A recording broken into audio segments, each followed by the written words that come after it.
Welcome to another legendary conversation at ACAF. I got Oschino with me. We got a special guest today. My guy, Trendsetta Shady. What's up, Fresh? Peace, man. How you doing, man? What's up, Ronnie? What's up, Sean? So before we get into it, I just want to tell you, like, I first got to see your music when you dropped Running in Rainy Days, man. Yeah. And I play them joints all the time. Like, I appreciate it. I'm honored to meet you, and it's like your music. Every time I like that you start and stop because it makes people like really appreciate you more because your music is like hit the soul. Like you like it's not street music, but with like a certain class to it, a certain level to it. You know what I mean? Like, I appreciate it. It take time because it's real content. So if I was constantly releasing content, coming up with all these deep scenarios, I think it take like 4 or 5 years to curate a project. A project that I would do. Like if I was just generating music, that would just be solely for you guys. But something that, that's for myself to release my music, to get my creative edge off, to get it off my back. You get what I'm saying? It takes about 4 to 5 years to release projects. And that's why the projects that you get from me, I would feel like that's why they so heartfelt, because I have never been in the business of releasing music for the fans. It's for your own soul. It's your thing. Yeah, that's why I don't do shows. That's why I never show up in the clubs. I've never did a show, not one time. You're lying. Yeah, when? I don't really do features. I've never been paid for a feature. I've never charged nobody for a feature. Why is that? Now that's heavy right there. Where you never did a show. Like, I don't even come out like this. I promise you this. So you don't want to be like Made America Festival. Like it's not one of your goals to be on big fat. You don't want to make money from music, off your music? I ain't say I don't want to make money from music. I ain't say I don't want to be on stage. I don't have a desire to be at Made in America or anything. I don't really have it. I really connect with, the people that really connect with me and whatnot. And if, somehow Made in America is a part of that process, okay, cool. Then I'll go through that step to get to where I need to go for sure, with humility. But I don't have the desire. I don't have a desire for that. And that's funny. I hear you say that because one thing I respect about you is the fact that you travel. Yeah. Is the fact that you're not a Philly person that never left the city. Like you lived. I heard you in your songs about LA. You know what I mean? Right. Since you live, so it's like that's different that you wouldn't want that type of exposure. You're really like. I do get the exposure though. You gotta figure I was like one of the first people to ever go live on YouTube. So like before me going live on YouTube, that wasn't a thing. You get what I'm saying? I'm going YouTube live, building a podcast channel up, a renegade podcast channel on my own, The Shady Show, doing 2 million views, building my own YouTube page up. I've never had when I released Running, I wasn't a part of OBH anymore. Well, I was, but we was like, it wasn't public that I wasn't a part of OBH. Privately, I wasn't a part of OBH no more. So that's why on rainy days you still hear me shout OBH out, because publicly I was carrying it. Nobody was saying anything, so me neither. When I dropped my Running video, when I dropped Rainy Days, if you listen to those records, you'll really realize I never had a campaign behind me. I never had the major artists in the city support my music from the beginning. So irregardless of whatever problems a person may have with me now, they may nickname it, but from the beginning, I've never been supported in Philadelphia from the artists, only the fans. So this is why my connection with my music and my supporters and my fans, this is why it turns to like a core following, because it's like I understand that they are the people I'm communicating with, and they the people that's communicating with me back. Like the artists in our city don't really try to show me no love like that. We need a TLA, a Trendsetta Shady. That joint going pop. I seen a TLA on my page, like he gonna TLA or the Fillmore. I'm buying that ticket. Yeah, but I'm building an ecosystem behind everything I got going on. So like it take a little bit more time because I'm doing it by myself. You get what I'm saying? Okay. I'm 37 years old. I'm not rushing myself thinking I'm old, X, Y, and Z. I'm not even worrying about that, because the music that I make is the music that I make. I never make music to fit within the time, like within time constraints, to put a stamp on it. Oh, it gotta sound like this, it gotta sound like that. No, I could play you a record from 3 years ago and I could play you a record from 3 days ago. It's not necessarily saying they're gonna sound the same, but I'm saying you wouldn't know when I made the record. Exactly. Hey, I agree with that. Yeah, time. You get what I'm saying? So like, time is music. If I'm talking about my dad, that's going to be relevant today, just as much as it was relevant 5 years ago, just as much as it will be relevant 5 years from now. If I'm talking about my son, it's going to be relevant today, yesterday, and tomorrow, whether I live or die. If I die, it's going to become more relevant. It's going to be a reference point for how I felt about that situation. But how relevant would In the Bottles Club song become? How relevant does, like, you take Static Shock with Lil Wayne and them, Lollipop? In this day and age, even though it shaped a whole different genre of music, he's gone. How relevant is that song in our lives? Like, how much does that actually play a part in our day-to-day lives that we acknowledge? Yeah, I'm not going to type in Lollipop and listen to that joint today. I'm going to type it in. Right. Yeah, I don't got no care for that type of music. Exactly. So it's temporal. And it's like, I know that even though at one time I had desire to have that type of success, like had that type of trajectory with my career. Like I wanted that upward, I wanted to go up like that, but at the same time, like when I make that type of music, I don't feel good.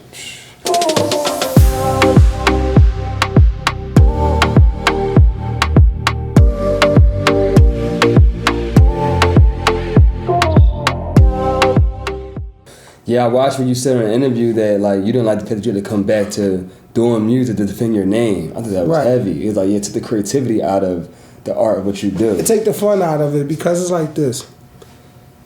To each his own, like honestly. But I feel as though, and it's not to cry the woe, play the 50, nothing like that. It's just I'm just keeping it real.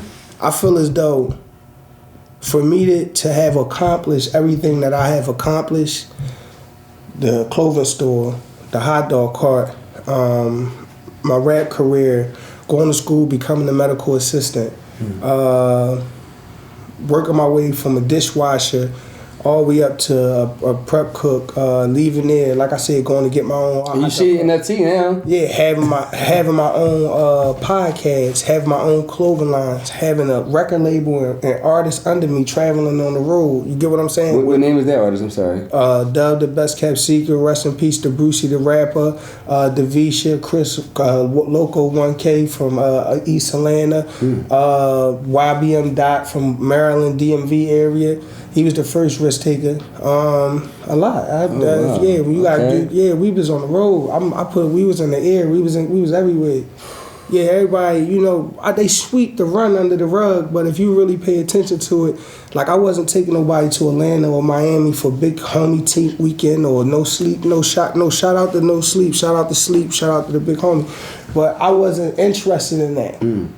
My interest was somewhere else. So I wasn't in Miami or Atlanta. Yeah. I wasn't down there. Even though I would go down there, but it wasn't for that. I'm going to California. My interests were in California. The lifestyle was more attractive for me. The water, it just was the way you could maneuver and move around, do what you need to do. You get what I'm saying? It was more attractive for me on the West Coast, and I felt more in alignment with myself on that coast. So whatever's going on over there, energy-wise, that's where I feel as though I'm at my best at. And your mind is beautiful, and I don't know you from a childhood, nothing, but I would say it is probably because you well traveled and your connections is further that you were there to spend. Could you seen more? I think because I read so many books. Oh, you're a reader. Yeah, I think that because I read. I don't know if y'all pick up the same habit, bro. At probably like 3 chapters in, I don't even know who wrote the book, what the name of the book is. I'm reading and I'm retaining the stuff that's in the book. I'm there. Like that's how I did a lot of time when I was young. So any book I pick up, I've been everything. I've been a Navy SEAL, I've been a deep sea diver, I've been a helicopter pilot, I've been everything. You get what I'm saying? Anything I pick up, that's where my head at. You get what I'm saying? What book you want? I want the biggest book.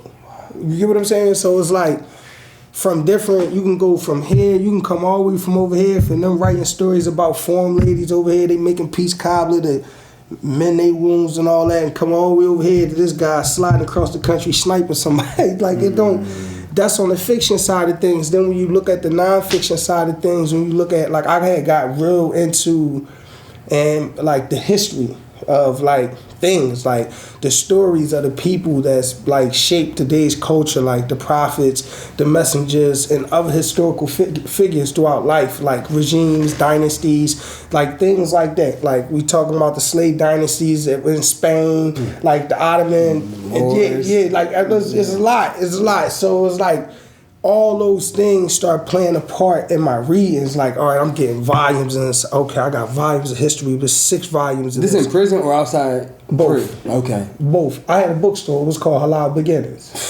Yeah. So it was, for me, man, reading is how I really got a chance to understand life for real, outside of what was given to me from my family, because I did majority of my time in jail in life. Even now, and I'm almost edging past that low percentage. Like I'm almost leveling back out to where I'm 50-50. I've been in jail 50% of my life, been home 50% of my life. 37, so I was locked up from 11 to 13, from 13 to 16. I came home, I was 16 for a couple months, went back to jail. From 17 to 24, came home for 2 years, went back from 26 to 28, and came home, and then I've been home since I was 28.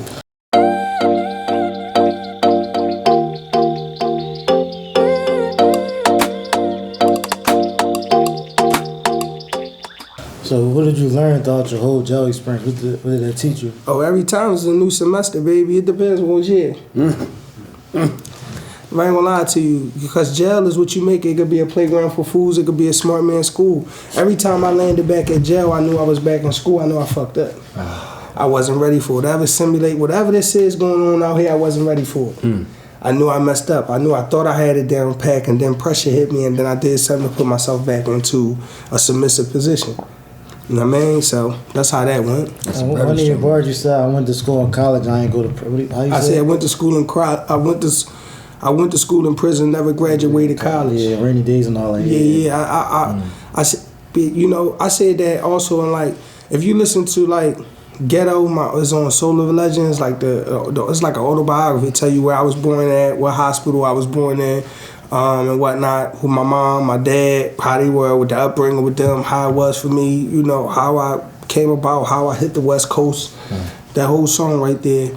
But it's like for me, I was fortunate enough to land around individuals, Free Cosm, Free Chip. I was fortunate, freedom guys up Monohoy that raised me from the west to the east to the south to the north, the whole city, for real, because I was a kid. And every jail I would landed in, bro, I landed in a favorable position, for real. I never landed in the jail where as though I was like ready to be hurt or anything like that. Everybody was always somebody there that, had good relationships with me, or I did something good for somebody in their situation. Even if I had an op there, I had somebody there that was gonna give me a banger. You get what I'm saying? I might have an op there, but just somebody else there. I got Allah there too. And they waiting on me. They knew I was getting there before I got there. You know what I mean? So jail really tightened me up. Jail preserved me. If you could have your own book title, what would the title of your book be? Because I'm saying you have a lot. I don't know. Heart of a Lion? Nah, I already did that, man. I've been playing around with this title for a long time, Soul of a Lion, because I got Soul of a Legend and Heart of a Lion. I like Soul of a Legend. I got 4 projects. I got Heart of a Lion 1, Heart of a Lion 2, Soul of a Legend 1, Soul of a Legend 2. My last 3 projects was all concentrated projects with producers, J-Nat, Money Montage, and J-Nat again, pretty much. A to the. So J-Nat from South Philly? Yeah. That's my guy. Yeah, shout out J-Nat, man. Yeah, J-Nat. J-Nat produced Soul of a Legend too. For real? Yeah, okay. the whole album.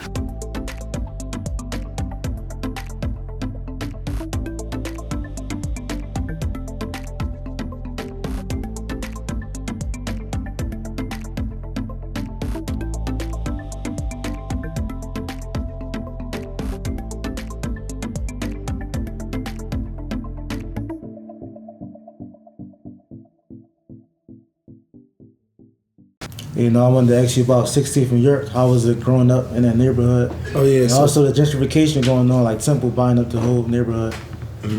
So for me, like I'm from 15th and York. I'm also from Sydenham and Susquehanna. I'm from that whole area right there because my mom and dad from 2 different hundreds.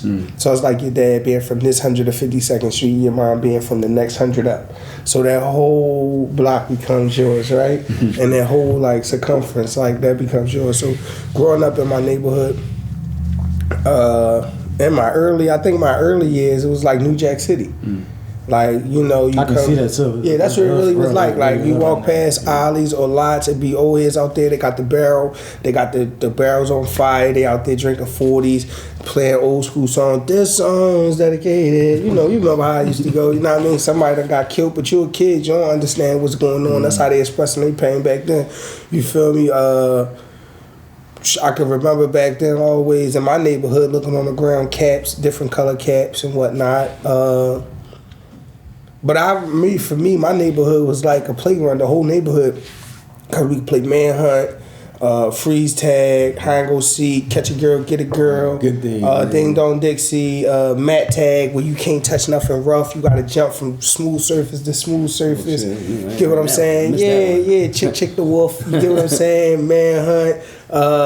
Fuck man. Then we go to war with different like York Street. York Street wasn't teaming up. We had enough. With York Street, go to war with eggs, with water balloons. Remember the water balloons? I remember that, yeah. Yeah, so York Street go to war with Dolphin Street or Cumberland Street or Lehigh, Huntington Street, Cumberland Street might come together. And then Dolphin Street, Susquehanna, and Diamond Street might come together. York Street be stuck in the middle. You get what I'm saying? Like we stuck in like, shit, man. They coming down here. We got the egg. There, man. Yeah, because we start getting peaches. Like fuck, man, they coming down. There's too many of them. We gotta get peaches, like the little peaches off the tree. Off the tree. Y'all wasn't playing. Yeah, we got to play. Y'all got back up off. Y'all coming from Wall. Hey, we got 6 blocks, so coming against York Street. I know we love y'all, but damn, it's 6 of y'all, man. 6 sets. You know, but York Street was cool though, man. Like I ain't gonna lie, I grew up. I'm from York Street. I also grew up on Cumberland Street, on Colorado, on Cumberland. So for me, like being able to go all up and down on my neighborhood, that is one thing. And I grew up on 49th and Styles too. So like that's the bottom, right? Yeah. Right behind KFC, where KFC used to be at. It used to be me, my homies, Boo, Nafis, Bub, rest in peace to Bub, Pierre, all of us.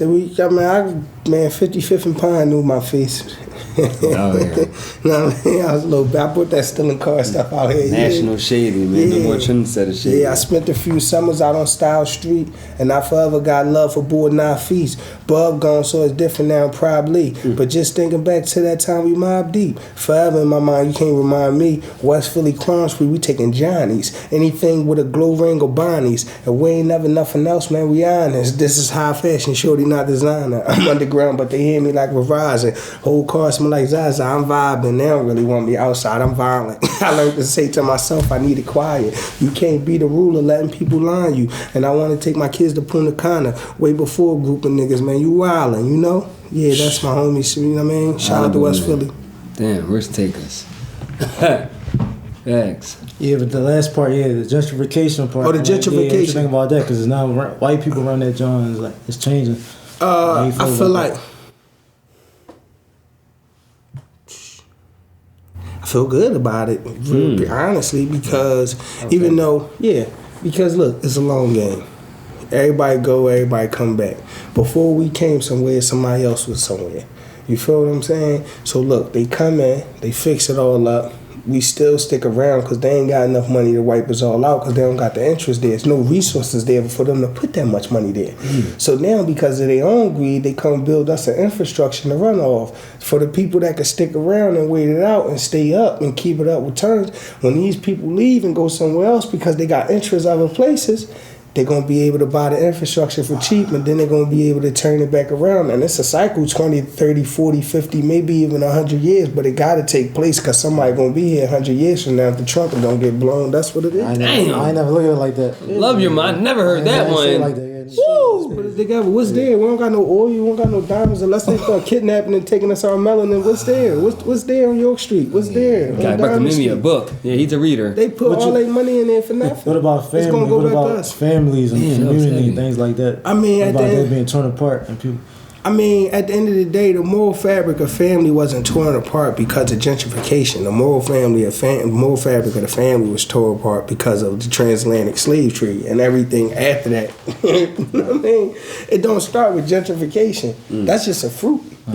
But the root is the absence of history and the absence of presence of knowledge of a person knowing themselves. I don't know where I'm from. Oh shit, you got it. I don't know where I'm from. I don't know where I come from in Africa. I would like to know that. I mean, I would like to know that. I really would. I get jiggy with this shit. African American isn't a landmass. Yeah, you get what I'm saying? It's not representing the United Nations Council. It's not. You can't go nowhere else and be African American. You're African somewhere from the continent of Africa, or you're American somewhere from from that continent.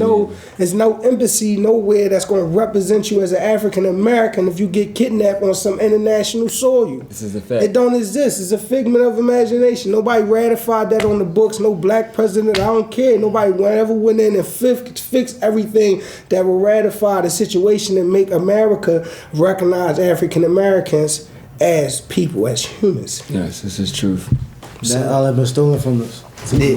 So it's like, I would love to, hell yeah, I would love. I'm gonna get my chance to sit. Every time I think I'm gonna sit down and do the little DNA, because I ain't scared to get my DNA up. I ain't do nothing. So every time I'm think about getting my DNA up, I get sidetracked. But I want to do the Ancestry.com for a rap. You think it be real though? Because some people say I don't think it's real. It's just like I know my family if I see him.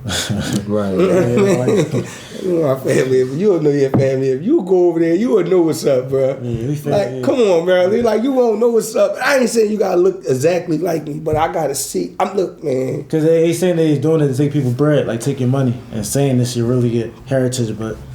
I mean, it could be. Listen, see, the whole thing is this. You seen the oatmeal and you seen the lady in the red dress. The only reason you in conflict is because you ain't letting go of one or the other. If you let go of the lady with the red dress, the oatmeal is your fate. If you let go of the oatmeal, you chase the lady with the red dress, right? Okay. What I'm saying is, whatever lies they pumping, you gotta choose if you gonna trust them or you not.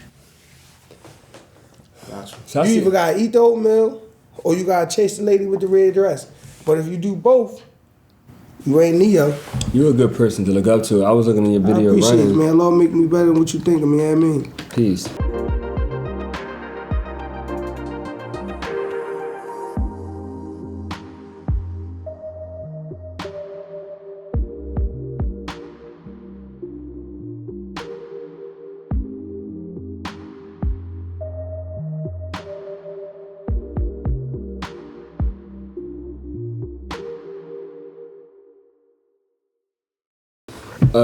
In your video, running like a lot of youngers in your video. I liked that, right? Mm-hmm. Then I'm sitting down, me hearing you speak. So I want you to speak on about what you would tell the Philly youth as far as how they can make the city better and about like moving around the country.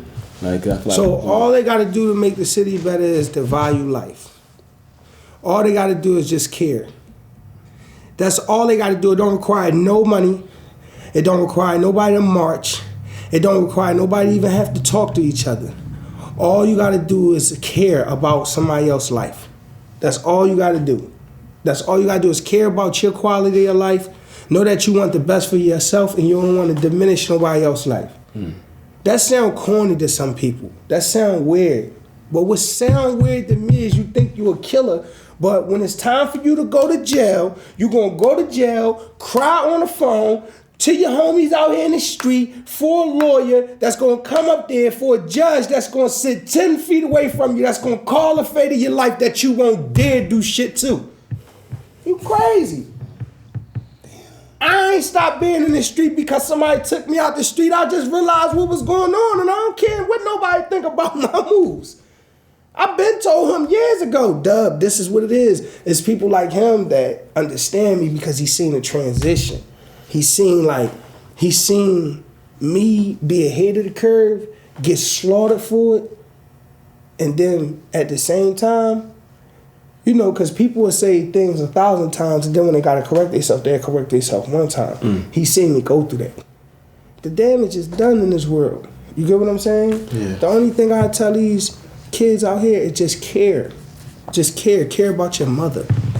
Care about your dad that gotta bury you. Care about your sister that don't even really know you. You only been here for 18 years, kid. Fuck is you a driller? You a driller? You been here for 18 years. Somebody got you on missions? Remember South Central? They even got your son. The movies used to tell us to go against that. Now the movies got 20. They got old heads standing there, big dumb low glasses on. They got them standing there. 50 young drillers behind them. Our gangster movies used to tell us to go against that. Our gangster music used to tell us to go against that. Now as the music is propagating, go. Send the youngest. I send my youngest. I send some crash dummies through. Lil Durk even said, I'm sending crash dummies through. What? That don't hurt your heart? That a joker could just tell you that? You so pressed the road, that's how you gonna do? You gonna ride in the boot of the car, huh? I said Trendsetta Shady for president, man. Let's get into the risk takers now. Let's go. Ain't no doubt, man.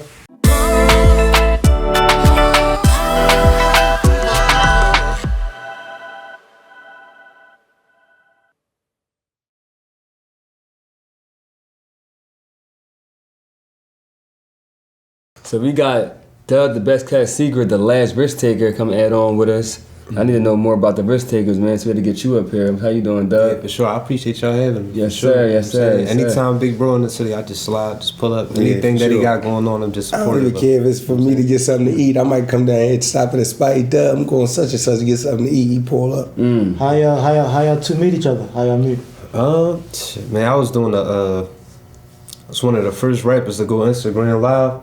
And I was doing like interviews for like battle rappers and just like a lot of talent in the city, you feel me? So I was just knocking down the names, putting them on the list. I seen Shady name, reach out to him, like, all right, cool. We'll get the interview done. And I think like it was a Monday. By Tuesday, it was like, yo, you feel like going out LA? I was working and everything, home health aid, everything. I was like, oh, I ain't missing this opportunity. Wow. Go right out there, you feel me? Risk taker. Yeah. I took a risk. That was a test. That was a test. Yeah, that was like 2000. What's up, man? You want to do some business? 17. 2017. Did you know Brucey the Rapper? You know? Not very well, but you know, anybody that's like folks a Big Bro and he hold dearly to his heart. No, I got love for him. You know what I'm saying? I got you. I met him one time when I was down north. We was in the store. I was, oh, Shady, we shook hands, talked a little bit, kept it moving. You feel me? Yeah, that was the whole. See, it was different. It was different eras. Oh, I got you. Like it wasn't just one big group. It was like the risk taker thing. It was different eras. You had A-Rock. You had man, who? Want me to run them down? All right, let me run them down. You got YBM Dot. You got Devisha. You got. Can you say where they from too? YBM Dot from DMV. Okay. Devisha from Harrisburg. Harrisburg. Loco 1K from East Atlanta. That's my cousin. Dub, the best kept secret, Southwest. A-Rock, North Philly. Brucey the Rapper, North Philly. Ringtone, North Philly was our engineer. Benji with the films, Nice Town. Freddie from Philly, from West Philly. Fred from West Philly. That's 9. It was more, like it's more though. It was like more component. Like it was way more than that. Like Josh said, we had basketball players. I had. He's really the last one from the 9. Yeah, Dub was the last risk taker. He was the last person to come on. Wow. Dub was the last risk taker. Yeah. That's heavy. Yeah, and I had Josh said, little bro was running with the risk takers. He was doing his thing. He was playing basketball. My goal wasn't for them to be rap stars. My goal was for them to have a place. My goal was for them to have a place to be safe to do whatever it was they needed to do to be productive. That was always what my thing was. But you can ask. So Dub, so Trendsetta Shady is the rapper, the CEO of who he is. Boom. Then he started Risk Takers, and then became the last member. So tell me, like you were saying, LA. So tell me more about that LA, and then like the moving around part. I'm trying to understand that part. All right, so go out LA, meet up with Big Bro. At the time, it's like when I came aboard, a lot of people wasn't next to him. And I could tell he wasn't accepting of having everybody next to him. You gotta think that's when he was beefing with, and then the whole city, the city turned on him. So eventually, whatever he had going on, they started firing my way. And now I'm on the radar, and he ain't never want that for me. So when I was out LA, I started seeing people from that side over there. So I automatically, where I'm from, I'm like, oh, my guard up. I don't even want to shake these dudes' hands. You feel me? But big bro, like, no, trust me, bro. Like, they see what I see. They see my vision. They on my side. I know he not gonna have anybody around him that he don't trust. You feel me? Even from as soon as we check into the hotel, I'm like, I'm young at the time. You know what I'm saying? Like, I want to go out Hollywood, but he know his body. He like, yo, if I get seen, anything can go left out here, and I'm not gonna put you in that predicament. Here goes some bread. Go down Hollywood. Get a taxi. Get an Uber. Go out there. No, go with. Nah, you go out there, have fun all day. You in the hotel still. Boom, we start putting things together like with the podcast. So we just frequently moving around. First time at the Beverly Center with Shady. We going in there, it's only white people shopping. You seen Wale in there, right? I read down on Wale that day. We the only ones. Hey, Wale! Everybody else around us, white people, the only black ones in there, blowing the bag. As soon as we go out, we meet a plug. We get into a car of a damn little bro. You didn't even know that's one of the. It was one of them times. Like, I mean, it was like, what a time to be alive. I'm about to say anything flowing. 2017? This is 2017. Any store we walked in, like anything that I implement in my life now with my little brothers, he taught me. Like, we go into a store, it ain't him being selfish, just grabbing, little bro, get whatever you want. Yeah, I like this guy. You don't meet nobody, like, you don't get a chance to really meet people. I had like good that. big brothers. I ain't gonna lie, from my real biological brother too. You know, and I always tell him that. Like, I ain't laying around no crumbs. I ain't saying it was all peaches and creams. Like, we had a ups and downs, but yo, bro, even from Will in the car, you drive too slow. Move back, pull over. Yeah, the jungle. We was all over the country. Yeah. I want someone that to tell me, like, y'all travel, are you rapping? Yeah, what's going on? So I'm sticking at this time in my life. I'm sticking on pushing everybody else forward. I'm giving everybody else the ball. But he presented the opportunity to give me the ball. Like, I'm running my podcast, and he like, yo, do you want to rap or do you want to do the podcast? Okay. You know what I'm saying? At the time, I was like indecisive. I was like, yo, this is my life. I rap. But this podcast, he's seen something in it. So I'm like, yo, let's just start formatting. We pull the board up. We go from LA. We go to Baltimore. Go back out LA. We in York. We just everywhere on the road. You feel me? Doing the podcast. Doing the pod. Man, we living, man. We living. I ain't gonna lie. We living, but at the same time, we just trying to structure and format everything. Yeah, you know what I'm saying? we on the road. But it was, like I said, it was at a dangerous time, whereas though, he could even tell you, in a sense, I learned so much, but I felt like I shouldn't have been around at that time. But I needed to be around at that time. It was too fast. Yeah. It was too, like, they came and dubbed DM. I'll let you tell it. Bro, I ain't gonna lie to you, like, that's the first time I ever seen, like 50, 60 bands. When he falling out the pot, oh, big bro, the little bro, pick that up. when we had our fallout, you get what I'm saying? A Mexican guy from LA, he like, yo, I got 100 bands for you. I need your big bro though. Like, give up his. We not even the best of friends. We ain't cool, no brother, none of that at the time. You feel location? Yeah. Yo, I just need to add you 100. But listen, I was asleep. I was in the bed asleep. But listen to what I'm trying to tell you, bro. It ain't that many people that are just rejected. You know what I'm saying? I'm like, no, my big brother, my brothers is my brothers. That's what I was taught. Principles. Yeah, I'm like, What was the price on your head? I mean, when he came and woke me up, you know what I told him? Man, drop that fucking location. We got another one, baby. We got another one. Get that location. Drop that location. What are he talking about? What team he gonna get that money up? But, I mean, things happen. This is incredible. Drop that location, man. He talking about, I woke up out my seat. He said, "Big bro." But look at this talking though. about he got 100,000. Check this out.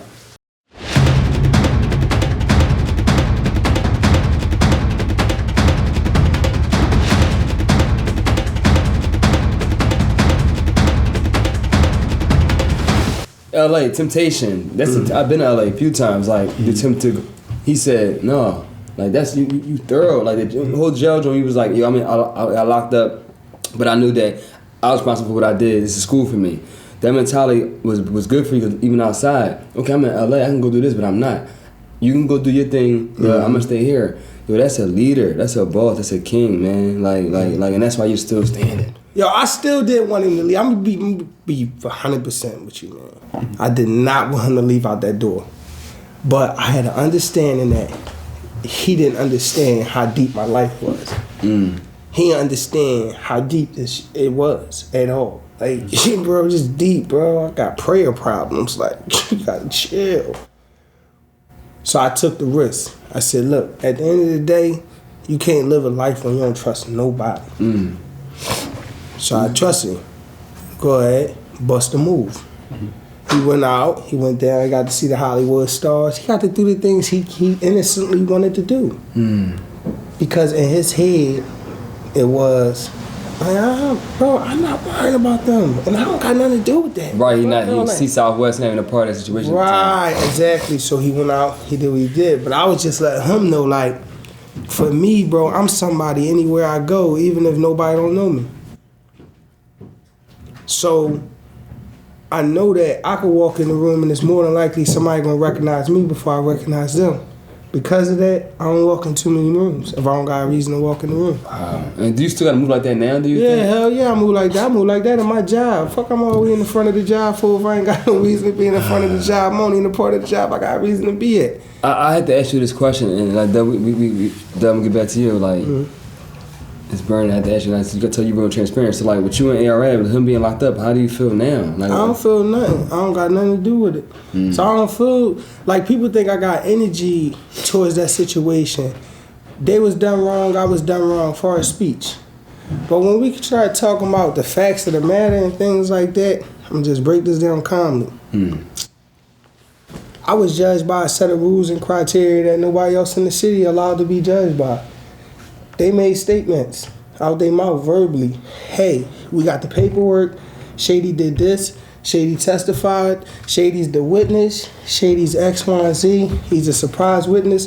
That man went to trial. He had a public trial that was covered in detail from all media sources that relate to what we got going on. Not one time the paperwork about Shady was introduced. Not one time from things going on with him and I was that introduced. And some, you get what I'm saying? No, thanks. No, he went to trial. I was living in another state. When you go to trial in the feds, if somebody a witness against you, they have, even if they're not in the courtroom, they have to be present. Because if they get called, they got to be there. That man was at trial and I was at work in another state. You gotta be present and readily available for cross-examination. You get what I'm saying? So that stuff that I went through with OBH, it really, really, really was something I went through before, over and over again. It's a popularity thing. Once the big fish say something, then everybody mimic, everybody repeat it. I went through that with Chris. When they said I was crazy, everybody dismissed my intellect as crazy. So no matter if I had validity or any feelings or anything like that, I've been getting dismissed with my thoughts since I was a child. They're gonna know that this interview you're not crazy, but I want to say this. It's like I understand your love-hate relationship with the city, because the city that you put in your bag, I watched an interview about how you put no foot in your bag, especially your area, how you was front line in blocks that you wasn't even from. Yeah. I mean, to get that label to get a label as accusation, it was no proof. Like they did that off accusation. I'll be crazy too. Like, damn, it's all accusations, and y'all, and it take one accusation because he's more popular, and then I'm done at the I'm telling you, bro. I promise you, bro. When I say love and hate, it's the same thing. The only difference between it is the agreement that somebody could do something or somebody can't. If you hate me, that means you love me, you just not getting your way. I'm telling you, if you hate me, for sure you could get your, and I give you your way, you gonna love me. If you hate me and I find out why you hate me, and I solve that issue before you can get to me, I bet you I could turn your hate to love, bro. I don't got those type of feelings for people.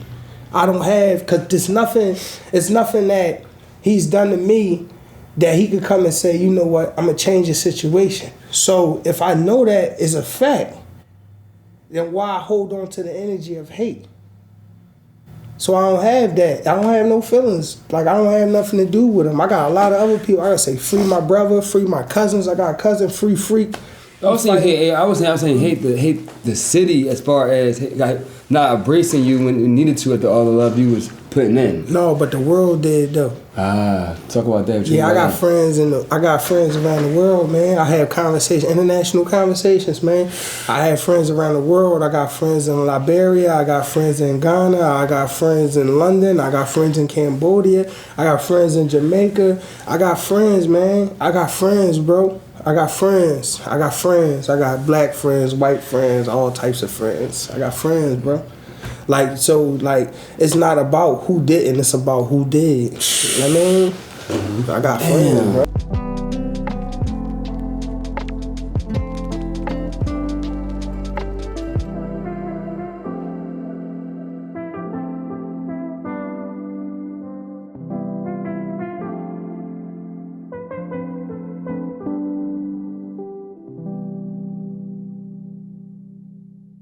That's why they made it. Why did academics get the name Trendsetter? I see why, but why? Because I had my clothing store. It was called Trendsetta's Clothing. So I'm just a new buck to the Instagram thing. I put Trendsetters _ my name is Shady. So when things went viral, he said Trendsetta Shady. Yeah, so that's where that came from, and I just ran with it because the algorithm was good. And it's rolling, so full circle, and then we got the Best Kept Secret back with you. Yeah, and who you stamping heavy.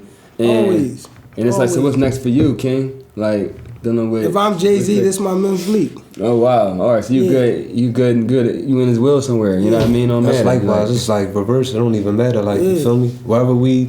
Wherever he exceed at, and I'm right there too, and I'm in that lane, we together. You know what I'm saying? But that was like that with him and Brucey though. I could say the same thing about even though him and Brucey, because Brucey from North and he's from South. Speak on Brucey, because a lot of people been asking about that. Like that was a big death, and I'd rather you speak on that. I don't know what happened to Brucey. I don't know why Brucey got killed. Not even why, the effect it had of you. I'm not telling you why he got killed. Oh, the effect? The effect of it, I'm saying. Shit, man, I smoke with Brucey every morning, bro.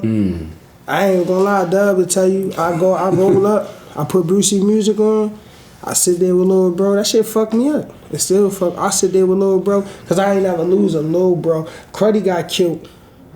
How old was he? I'm sorry. I think Brucey was 24, if I'm mistaken, 24, 25, but Cruddy got killed. My young boy, he from out York. I just met Cruddy. I ain't raised Cruddy. He was just a young guy that looked up to me. He got killed right in front of me. The guy went to jail. Fought the case, beat the murder, came home. You know, so it ain't no. But Cruddy got killed right in front of me, and that shit fucked me up. And I thought that's how it felt losing a little brother. Cause Cruddy, I love Cruddy. Well, I never traveled with Cruddy, and I never lived with Cruddy, and I never like. Taught Cruddy style. I never taught Cruddy shit. I never taught Cruddy how to think as a man, how to deal with your friends, how to carry. I never did those things with Cruddy. Me and Brucey, all of us, even though we not together at these times, I'm gonna give it to you. We on the road, like show you something. We on the road, bro. We ain't together all them times, but we on the road, and it's like when you on the road. And you getting to the point where as though you got all this situation and all these years go by. Guess what? I ain't even know all them years was going by. This one, me and Brucey, like around the time me and Brucey first met. You see this? Damn. That's it, 2019. Yeah. You see that? See back then? September 1st. It's my man. You know what I mean? It get when you get on the road and the first time Brucey got on the airplane was with me. I don't know if it was a dub. Was that the first time you got on the airplane too? All right, that's the first time you've been to LA. Yeah, LA, yeah. All right, first time Brucey went to LA, I'ma stand down. No, that was the first time Brucey been on the airplane. Wow, that's heavy. Nah, I'ma stand down and say the first time he been to LA. Where y'all shoot their Rainy Days video at? Where was that? We shoot that in West Virginia. West Virginia? No, it's on top of a plane. Me and Dub shot private plane airfield. We shot Marlowe Way, and where we shot it at? And it's like some city in California. Orange County? That was somewhere in Orange County, California. We was out. I ain't want to shoot no videos. That'll be in them videos. That's the why booty joints. Videos look different. Because running is all about leaving. Running was never about staying. Right there. Yeah. That'll be in the big booty joint. This videos be popping. Man, we had fun that we had fun that day, man. We went shopping. We had fun. We went shopping. I be shopping like a mug. I ain't gonna lie, my outlet king. Out here, what? I want to have 20,000, 30,000 in my hand. That sounds cool, man. And then look, you gotta go to the outlet. Don't go to the other store. Don't go to the go to the outlet. So never we went crazy. Bag. Go to the outlet. Go to the outlet, bro. It's even go to the outlet and print your own shit. You gonna be fresh to death, bro. This mine, bro. OSS, bro. Yeah, This like it's mine. Our secret society. Yeah, like go to the outlet, man, bro. I ain't gonna hold you, bro. They got everything you need, bro. Cause you need money to pay bills. You don't need clothes to pay bills. You need money.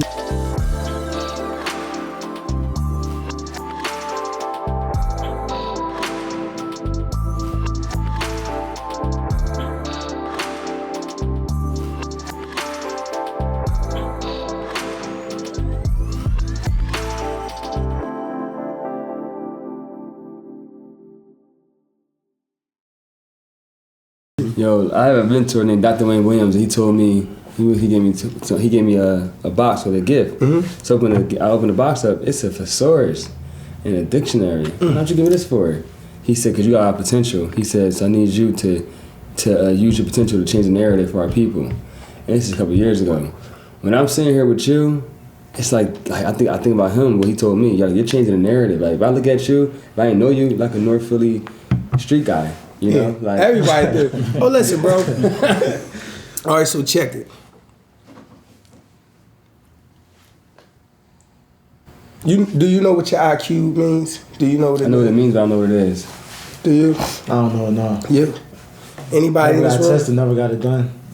No, not what it is. Do anybody know what your intelligence quotient is? Oh no, I don't know that. Right? It's a metric. They use it as a measurement. And what it is your ability, the rate at which you're able to learn something. It doesn't mean how smart you are. How fast you take it in and understand it. So if you got an IQ of, let's say, like 147, then you up there, like your ability to learn things and understand them is better than other people, the people that's underneath you, right? Right. So like we got a lot of people with high intellects in the communities that we come from, but because we're not exposed to the things that we need to be exposed to in regards to education, cultivation, and purification, then we can't capitalize off the intelligence, the intelligent people around us. Even though we smart, we're not exposed to the knowledge that we need to utilize that intellect, the ability. So with me, you could put anything in front of me. I really believe I still can be a doctor right now. Legally, if they gave me the pathway to do it, I could go to school, study, and become a doctor.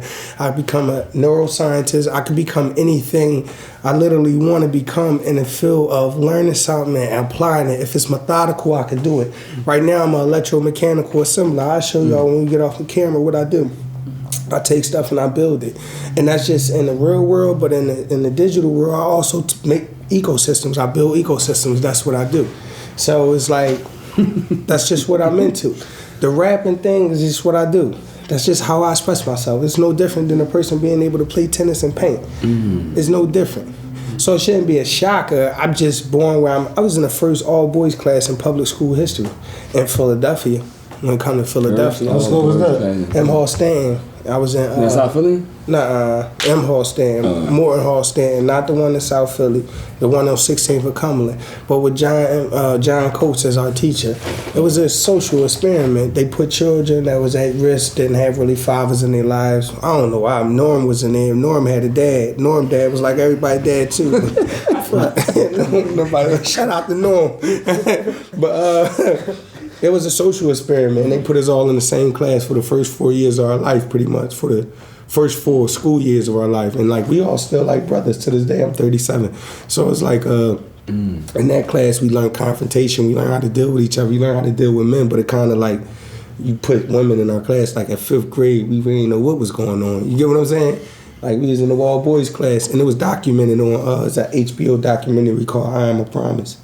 And a portion of that was documented on that. It won an award. It won an Emmy. HBO. Yeah, it won an Emmy. It's called I'm a Promise. But it was all documented. You go show my whole neighborhood. Everything you just asked me about 16th Street, go watch I'm a Promise. And you gonna see everything. It's on YouTube? It's on Amazon Prime. Oh, I got you. Yeah, The Children of M. Hall Stanton. It's called I'm a Promise. It's a real documentary about how we came up, about where I'm from, that neighborhood, that school, everything surrounding that school zone right there. And you'll see all the different elements, the addiction, the struggle, the single parenthood, the fatherless children, the children with fathers, the felons coming back home, reentry. See a father coming back into his child life. You see a homelessness, desperation, and despair. And out of all those things, you see a school with, you see a promise. You see a school with people that still believe and that still just coming to get their learning on. You feel me? With all these things going on around in the neighborhood, they just still there to get their learning on. That's heavy.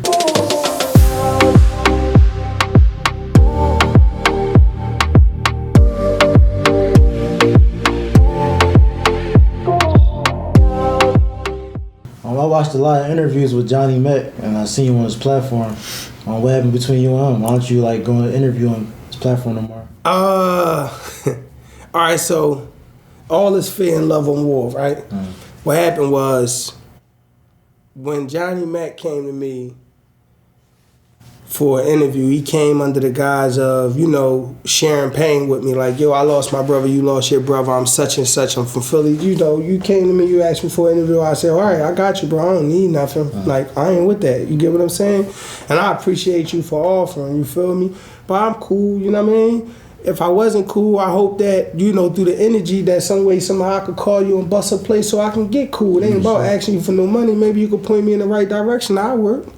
But what happened was Johnnie Mac hit me, and he told me he wanted to stay away from the OBA stuff, this, that, and the third. And then just when I got on the platform with him, he violated me from the beginning. He went almost right into it, almost pretty much and I fed, so that's why I didn't really hold him to the criteria of I would have hold somebody else of violating me, right? Because I fed and I defeated myself, right? So we grew a rapport with each other. We talked behind closed doors. He say one thing, we grow a rapport with each other. I'm shooting ideas, we sharing ideas. Woo, woo, woo. Somewhere along the line, my life became content for Johnnie Mac. And when my life became content, when I'm telling him yo, bro, if you building with me, we building some type of camaraderie, leave that shit alone, man. Excuse my language, leave that nonsense alone. So leave it alone. It ain't nothing. I look up and my mental space is being violated because I gotta deal with the social media antics of Johnnie Mac. While he was in his addiction dealing with things, he ain't make the best judgments.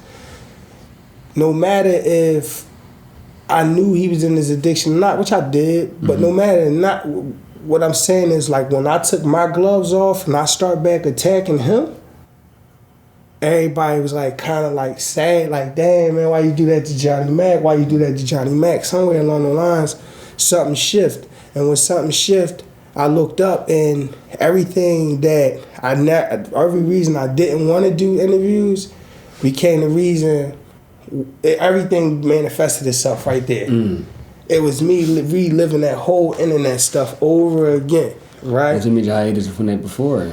Yeah, so the gloves came off. Y'all talking about my family. Y'all talking about my mom. Y'all talking about everybody. The gloves come off. I'm talking about your kids. I'm talking about your mom. I'm talking about your brother. I'm talking about you. I'm not being Mr. Nice Guy no more. Wow.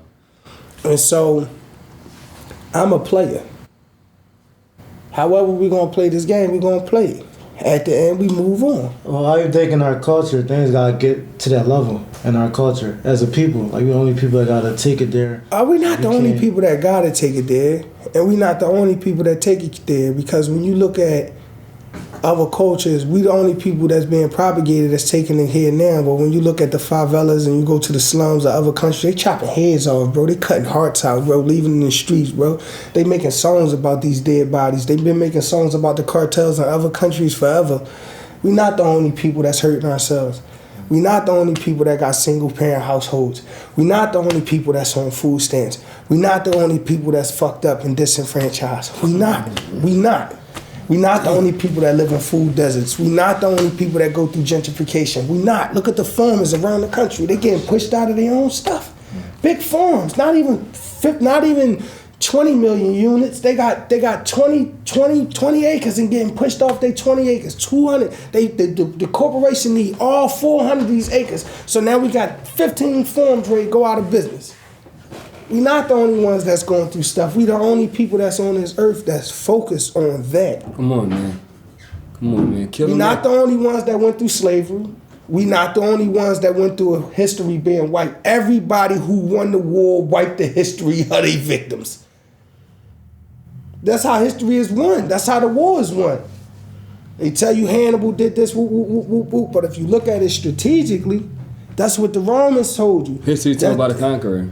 Yeah, because at the end of the day, Hannibal took all his strongest men and he left all of everything that belonged to him and those men unprotected. And he marched on the people. And by the time he got there, his men was turning against him because they done start eating each other and all that. We got there, they already with it.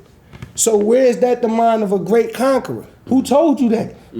Because what they did is they came back around and they took over Carthage. Now I know people won't get in their feelings, but where the greatness in leaving your home base unprotected and marching your men through elements they never been through and then depleting the morale by eating them in front of each other. And then they dispatch an army to go this way, unit, take your stuff, burn your history down, raise your land, take your women, take your children, and then when you get over here, they captured you and they made the story about you so big, but at the end they defeated you so they can let nobody else know you wasn't big as Hannibal. So if you come over here, you're gonna get that too.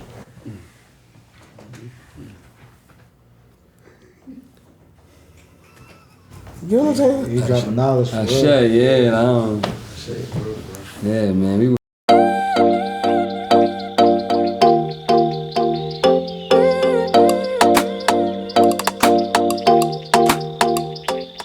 I wasn't ready for this. Why?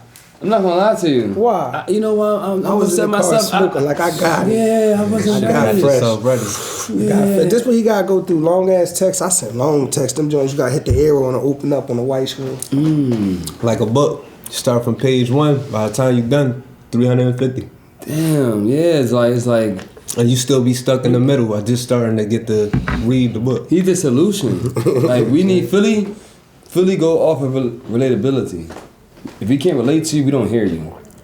And the fact that you're so relatable, then people will give you an ear because you've been through so much. I mean, you've been in the streets, you've been locked up, you are a father, you have been in beef, and all that. But at the same time, you got businesses. At the same time, you have artists. At the same time, you road travel. At the same time, you read a lot. So you're the perfect balance. And people don't respect nobody that haven't been through nothing. You know? So the fact that you've been through something, then you have a story to tell. And like, to me, you chosen.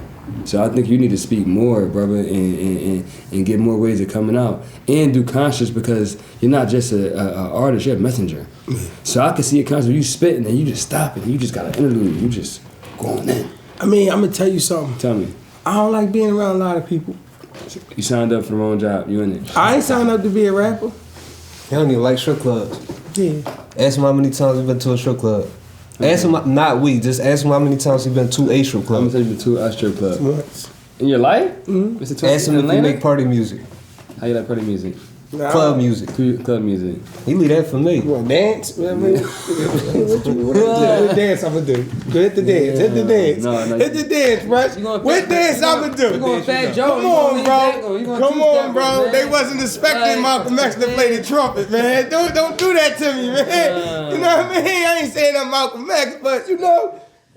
Maybe, but what I see though, brother, I see like, remember the Lauryn Hill Unplugged?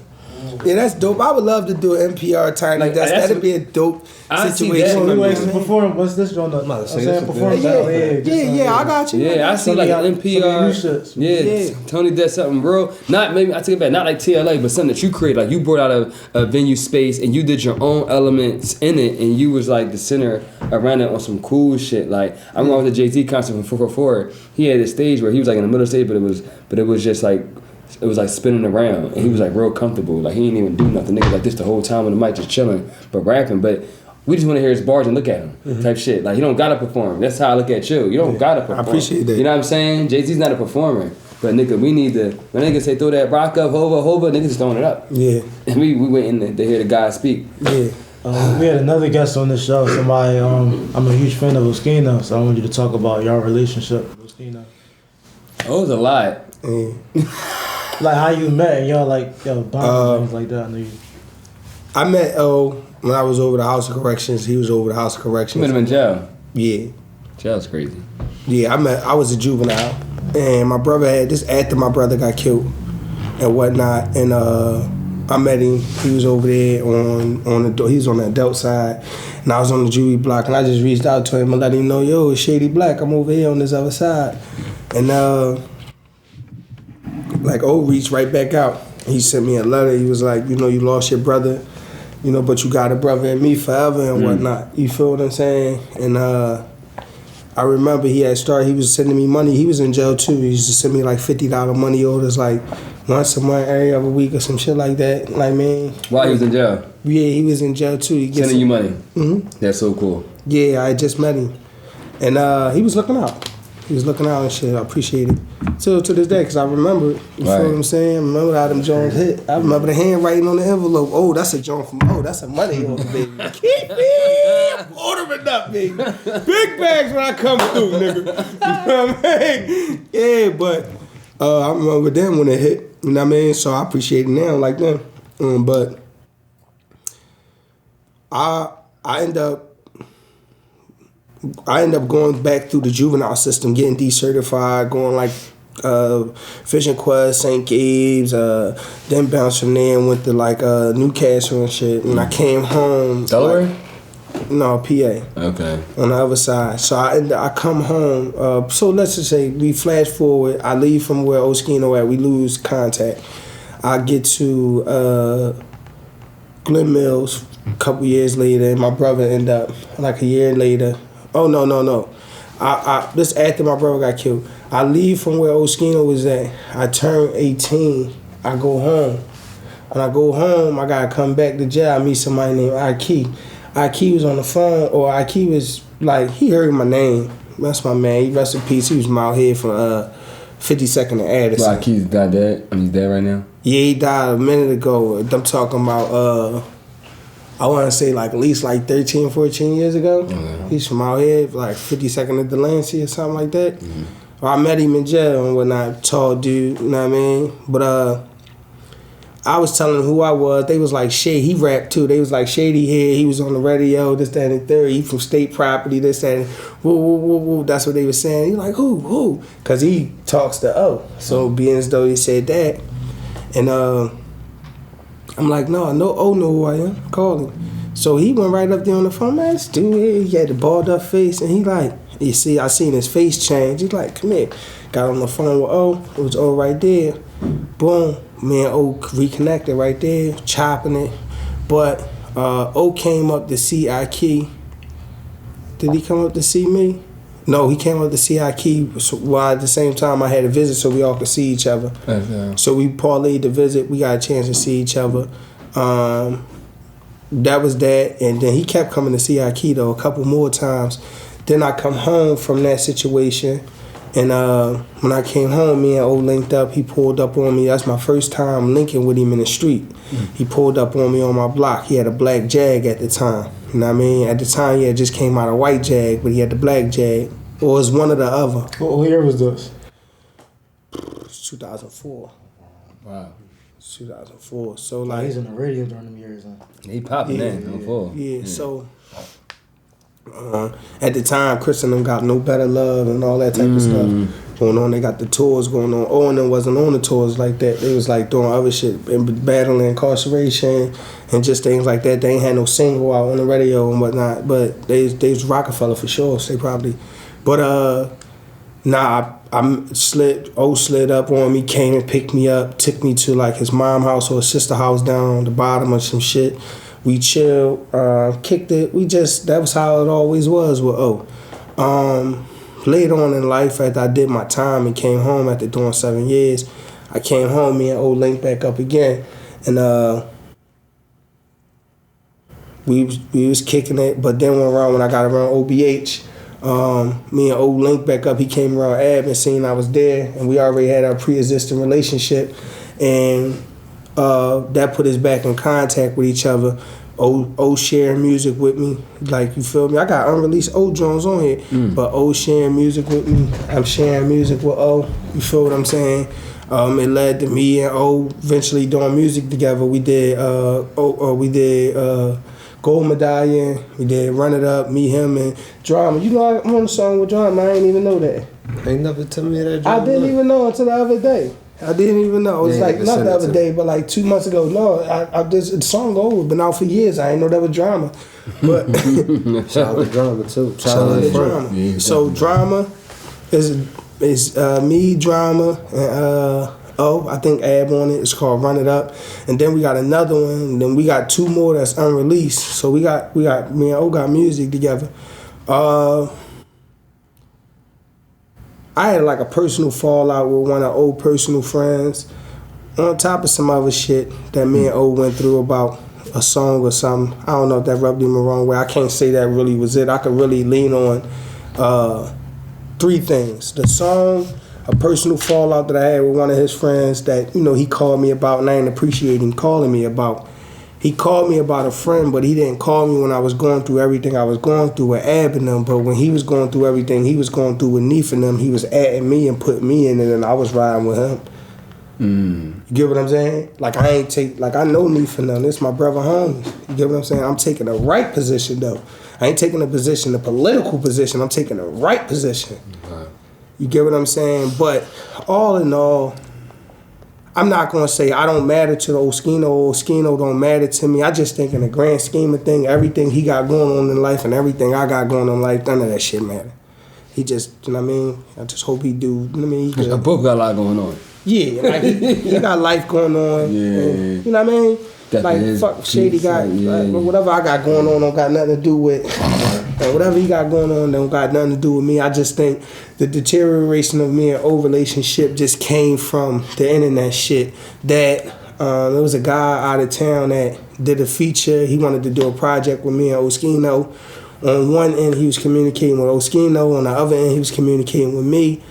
And I was able to see like him and Oschino communicating. And the communication between them about me is like, wow, I got a dude from out of town that don't know me defending me against my bro. So it's like, once it was like that, it's like, you know, I just, you know, I don't got nothing. I make amends. You know, I see he went through everything with his children. Yeah. And it's like, may Allah make it easy on him, his children, and his family, and that's it.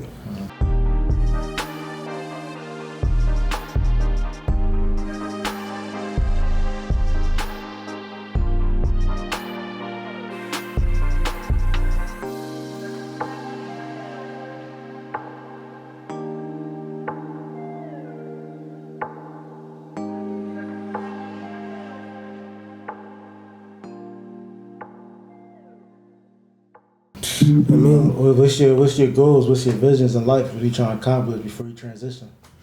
For me, it's about legacy, man. If I can accomplish just really being able to be an awesome father, if I can accomplish to be awesome at everything I'm obligated to, I'll be good. Like, I'm not really worried about nothing else. It's everything I'm obligated to, though. If I complete my obligations as a man, my wife, my children, my family, my friends, my endeavors and things like that, if my obligation is there truly and genuinely, then that's really like my goals to. This is my brand. What does it mean to you? Let it be legendary. I mean, it depends on what legendary is to you. So for me, let it be legendary is like what I just said. Yeah, that was beautiful. You know what I mean? And you gotta repeat it, brother. Yeah. So I'm gonna say what he just said is he living legendary. So before we get out of here, I want you to tell us real quick what's next, what's coming up, and a future goal. Like, I don't want to say an end goal, but just something you want to do long, like down the line, because you're still young. You got a lot going on. So Dub working on an album for Clubhouse. It's called Clubhouse. Album for Clubhouse? It's all about party, yeah. The link ups and the parties and all that cool shit. Okay. So I mean to spill the beans, but Dub working on the Clubhouse. Don't put that joint out there. Y'all keep a roll of Clubhouse, don't. Yeah. Hey, don't listen to Big Bro. Yeah. I got a project coming out next. Yeah, it's gonna be like the house party. What's your next project? month? Tell us about that. It's called Nobody's Favorite. Nobody's Favorite. It's just how I feel about the situation we in, the predicament, everything that he basically summed up. This is my brother. I share his pain. You feel me? I love it. What people don't understand is what happened to him, it backfired amongst me too, Yeah, because 'cause I'm they still, blackball I him, too. never He never stopped left my hearing. side. So speak on that. How did you deal with that? But while we was on the road with the podcast and everything, the Battle Academy, I just found out the other day, and like I don't have any foul intentions towards them or anything like that, but I found out the other day they kind of like shadow banned me type shit, you know what I'm saying? Because at the time, you know, Stiz, I was running the interviews for there too with the battle rappers, and you know, I was supposed to do something with hip hop since 1987. Yeah, I mean, we running around, you feel me? So I'm telling him like, I'm with Shady right now, I'm gonna get to that, I'm gonna interview the people you want. And when I came back to the city, there was no like communication. Granted that I had my little brothers like in they battle rap league, like Kid Tony never got another plate after that battle, after the first battle we had with the Battle Academy. So what you mean by like they shadow ban? Meaning that I can go to events, I can show support, even to this day. I could show love, I could post them up and all that, but it wouldn't be no, if it was supposed to be a flyer and I'm coming like, to me, I'm somebody. Like, you know what I'm saying? Like, you are. I'm not going up on that card, I'm not going up on that flyer. You're not inviting me as no special guest. Whereas though, I done build with your foundation too, with your platform. So I feel like you should be able to reach out to me and be like, yo, appreciate you, but I'm not looking for that. But just to hear that information come out my little brother's mouth, and that was word of mouth, and I was like, I'm not even on that. But that's what y'all did for the last 4 years. Take it a step further. When he's saying Johnnie Mac, shout out to Johnnie Mac. I just did the first 48 challenge, but He killed the city with that. He wasn't fine to me because, you know what I'm saying, I take that backlash, but I never trip about it because He only posted Dub because he thought it was going to be an argument. For real, real.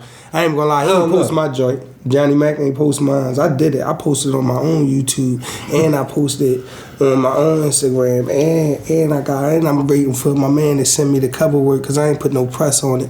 But I'm gonna put it on my SoundCloud for my people. And I might drop a video because you know my YouTube monetized. Shout out to Swaggiano, the producer. You know yeah, shout out to I mean? Swaggiano. I just did it because I love, like, I'm in that gear right now. Yeah. I always stay in that gear. That's why he was playing about Clubhouse, but I'm really like dropping next month on my mom's birthday. Like, I keep my engine going. Like, I never stop putting out material. I never stop working towards my dream. That's my dream. Yeah, I like your Instagram. You got good content. I'm gonna tell you what I got going on, honestly. Right now, I'm in the Web3 space, and I'm understanding where commerce and social interactions is going to intersect, right? I'm trying to understand what the corporations is trying to understand about that space so I can be there as it's being built, right, in the infrastructure, right? So I'm understanding that with NFTs, the metaverse, Web3, cryptocurrency, what that did was it took the blinders off for people who can really see and wake up and understand that I don't need a fucking bank to give me a loan. I need a business plan, and I need a platform, and I need an audience, and I need people who want to be here to be here. I don't need to do business with a bank. I don't need to support a major brand. Ralph Lauren, what are you getting from Ralph Lauren? I mean, he's selling you the same horse over and over again. If I tried to do it, y'all crucify me. If I showed you the same OSS over and over again in different colors and never changed it up, you would get so tired of it. Why? Because of my garment doesn't lower the social barrier for you to get accepted because you really have corny and you need a whole shirt to get there. You need a whole outfit, so you have corny. So you need the Gucci and the Louis and the Prada and the Fendi and all that bullshit to get accepted. Because you can't get accepted walking in the room with a pair of pants from Amazon or your own shirt that you pressed up. I bought these Ravs 3-4 years ago when they first got out. I got every last buck out of these joints. Scrap. You feel what I'm saying? Clothes don't define the man. Once you corny, you corny. Yeah, you Clothes corny. don't define you. Like you corny. Can't teach swag. They paying for the social barrier to be lowered so they can be accepted. That's too. Like we've been branded. We feel as though we don't wear certain brands, we don't feel good enough. You feel me? Yeah. And you gotta ask yourself why. Insanity. Jeans is jeans. Yeah. Who love you? I bet you the people that love everybody in this room don't love them based off of what type of brand clothes they wear. You feel what I'm saying? Like when you really start becoming yourself then nobody else can define you, because you are yourself. And Dub is Dub, and I'm me. And he make his music the way he make his music. I do advise him from time to time, but I had to learn to sit back and learn to understand his music. I'm not making him make music for me. That's heavy. You get what I'm saying? Right. Not making Dub make His own music art, for me. his own creation. The most I might say is, "Lil bro, I don't like the production on that. I don't like how fast you went on this. I just don't like when you go in that cadence. You lose me there." You know? I'll tell him. Rapping too fast, bro. Slow it up. You gotta slow up. I just missed the Not whole my age, shit. big bro. Chill. You know, but they got their That's thing. how it be, you know what They I'm got their thing going on where they understand each other, and there's just room for opinion, but that's constructive criticism. And then from there, he take it or leave it. It ain't nothing oppressive. You feel what I'm saying? I make sure that, like, my text messages with Brucey is solid. My text messages with Dub is solid. If I leave this earth today or tomorrow, he know what's up. Man, he know what's up, bro. Like legendary. If you not solid with me on that phone or on the text messages, look, it's you. I can promise you that. I go out my way. Even if you don't accept the last text from me apologizing. I go out my way to make shit right. So if we not solid, it's you. It's you. I'ma say it's you. Fuck, excuse my language, nix that. It's you. It's you. Cause I go out my way to treat people good. And if I see it, whatever, as long as you coming to me respectfully, I'm empathetic. I can understand what's going on over there. Even if I'm right, I can understand where you right at too.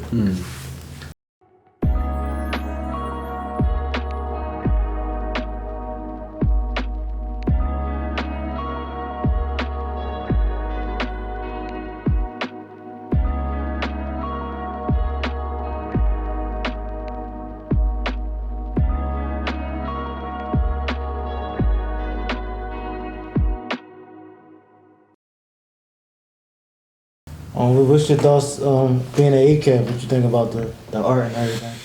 I think it's dope, man. It's so many different elements in here from so many different, you know, it spans, it was the African diaspora. Yeah. Like it's Pan-Africa, right? So it's like all different elements from different places in Africa. But like I said pre-interview, like I told you guys, like I've never seen, Dub, have you ever seen an actual map of Africa broken up like the United States? Not looking like the United States. I'm like with the names of the countries and things like that. Nothing. That John, right? You see it right there? Look, he ready to bring it, bro. Yeah, straight He back. got the map with the names like Nigeria, Ghana. Like I've never seen an African map, and this may sound ignorant, but that's the school system we come from, right? So, have you ever seen a map like that? Egypt, Sudan, Ethiopia, Somalia, Kenya, Tanzania, Rwanda, Burundi, Uganda, Mozambique. That's how they say it on the game. Look at Madagascar where them penguins be at. Let me see, check it out. Turn it around so the world can see. Let the Oh, world my see. bad. You see that? Swaziland. Botswana. That's where they had the hotel at. Namibia. Angola. They over there chopping arms off. No, I don't just want to do that to Angola. I'm sorry. Yeah. Congo. They getting busy over there too. Democratic Republic of Congo. I wonder where I'm from. I might be somewhere from up. My man from there, Cameroon. Our phones come from there. Where? Literally, the Congo is like dirt. Oh yeah? Yeah, the material to make our phones is like dirt. That's crazy. I didn't even And know. we got coffee from the Cameroon. I didn't even wow. know Egypt was They got the little. Somali, Ethiopian, and me. You know what I mean? To my circle, I'm like, you got it. I got a lot of homies from Cameroon, but my one homie, that's my man. He told me, I forgot, he's not from the Tutsi. I forgot what tribe he from. I don't even want to say it now because it's just gonna sound weird. I gotta think about it. But when I do remember, I forgot what tribe he told me because I be asking him questions. Look at Mali. You go to Mali for the cheap. I was just looking at a vacation over there.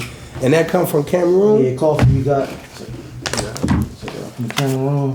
ACAF coffee. You already.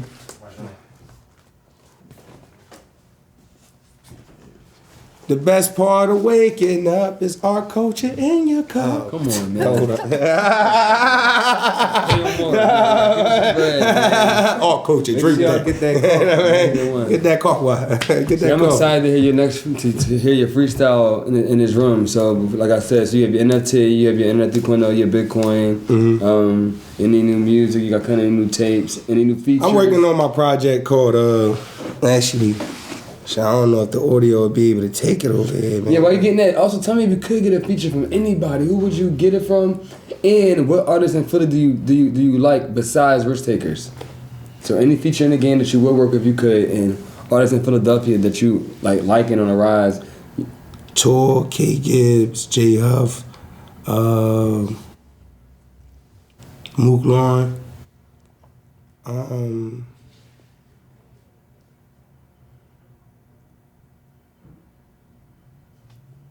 Mars Parker.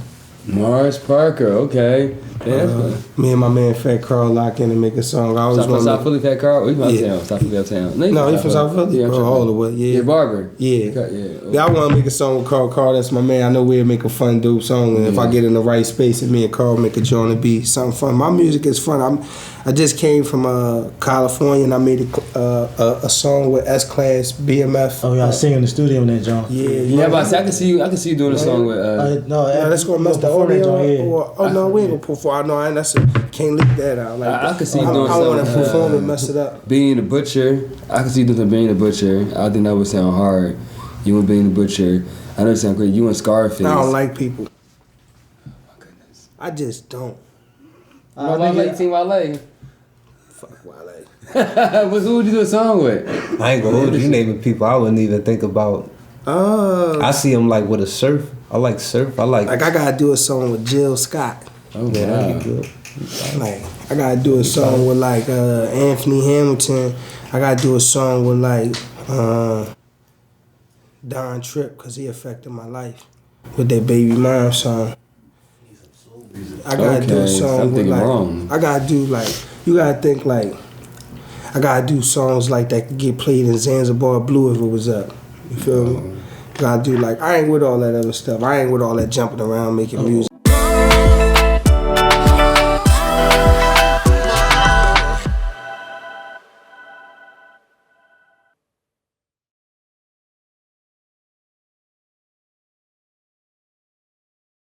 Well, why your music got so much pain to it? Why is there so much pain to all your music?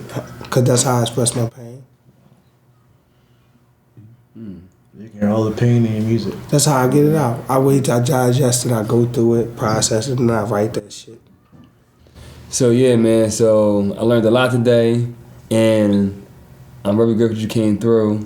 Thank you. And I definitely need to get on your line and learn from more, because you could be a mentor for me. The way I like how you see things. I appreciate the that. gentrification joint, that was crazy. We need to let that go viral. That was a good one. Yeah, because we could be successful. Black people could be successful, right? African Americans, all those type of labels. Whatever. For the sake of argument, I'm saying African Americans. African Americans could be successful, be hard workers, but that's not all we need. We need engineers. We need people that's experience in technology and building infrastructure and grids. When you fly in a plane, you get an understanding of what type of mechanics it take to create a society, because you got to go up, you got to look at the design of something somebody put down.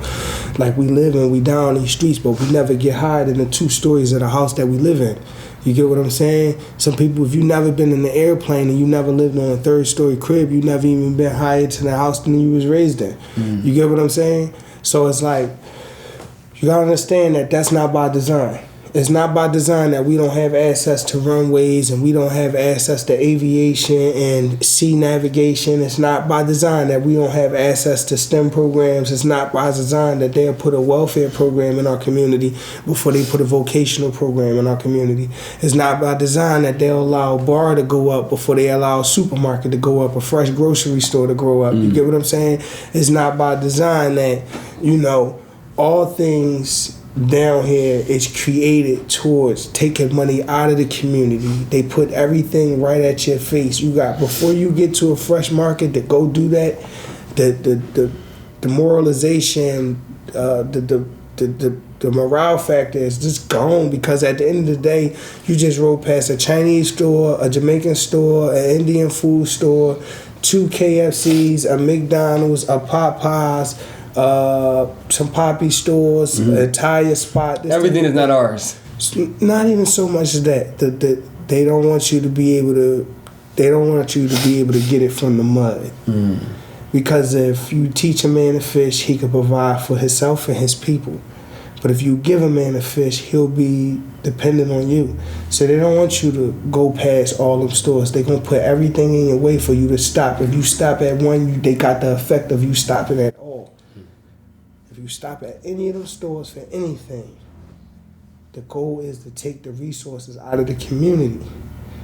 Them stores where we spend our money, how we buy our clothes, our fashion, X, Y, and Z, is geared at taking money out of the community. If I get rich and I got the money and I don't give back, y'all gonna be mad at me. But what the fuck? What about Foot Locker? What about that Chinese store? Y'all ain't never request that they give up food for a block party. Y'all ain't never request that they give away book bags to the kids. You've been feeding them kids them chicken wings all year. So I'm gonna leave it there. If I got anything to say about Philadelphia, is this: I love my hometown. I'm from here. But this is where I started at. This is not where I want to end at. If I die here, I feel like I failed. I don't want to die here. Nobody wants to finish at the start line. You shouldn't want to. And if you didn't realize that, your race and my race might be different. You might be a 40-yard dasher. You might be a 60-yard dasher. I might be a 100-yard dash. This man might be a running. My life, my track that I run on is my lane. You might want to do just that. You don't go all around the world. You might want to run for 5 seconds at a clip. This is how I live my life. If I could die in Casablanca, I'd be happy. This is how I want to live my life. That's how I want to live my life. I want to have enough money to travel and see the world. Just because I like to see shit. I like to eat different foods. I like to buy clothes from different places. I like to experience different things. Dub will tell you, I tell him, when we on the road, experience. That's why I'm beating in his head, bro. Don't get all caught up in that. This is experience. I want you to go do this, do that. And that's how we be, and that's how it's been for years. You know how many people from the city never even been to Chinatown? You know how many people from the city never been to the Philadelphia Zoo? They never been to the Franklin Institute. They never been to the African American Museum. They never been to the Science Museum.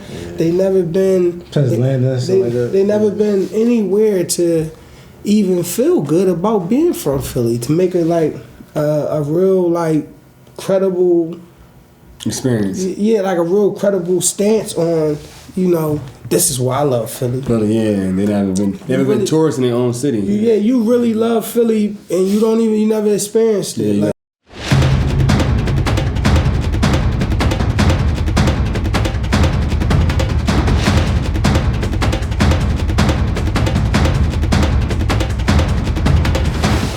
Last question, though, we gotta wrap up. Okay. Why you say it's a dark cloud with Philly? That's the question. Dark cloud is over my city because since before I was even born, let's just say since 2002, let's speak from my personal experience. That's when I really had to pay attention to how many people keep been dying.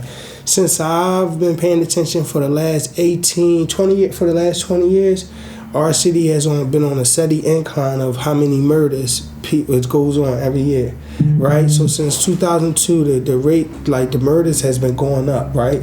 And I'm talking about if you put them names side by side every year and you look up, and that's 20 years that went by, that's 5,000 people that got wiped off the face of this earth from Philadelphia, and then that's not even enough coverage and stories to even really tell our story. Imagine if nobody died for them 20 years, right? And then, that's 10,000 people. Let's say 10,000 people died over them 20 years, right? And let's say nobody died over them years. And then at the 10th year, at the 20th year, all them 10,000 people die in one whop. that's when y'all feel it. Or it got to happen all at one time for you to understand what just happened. Because progress is a process. So if this the progress that we making, whose agenda is we following? Who progress is this? Because this is progressive. This shit went from 200 it went from 50 to 100 to 200 to 400 to 500 murders. 500 murders. And guess who got a front seat for this stuff? The news. They got it on the big ticker like it's the lottery. They still thinking the news is what deliver the news. That the news is the number one reality TV show in the world. And I'm gonna leave that there. So we just went to school, and I hope y'all learned some lessons. Thank you for coming out. Shout out my brother Rashawn, dubbed the best kept secret, and Trendsetta Shady for president. I appreciate you, Fresh.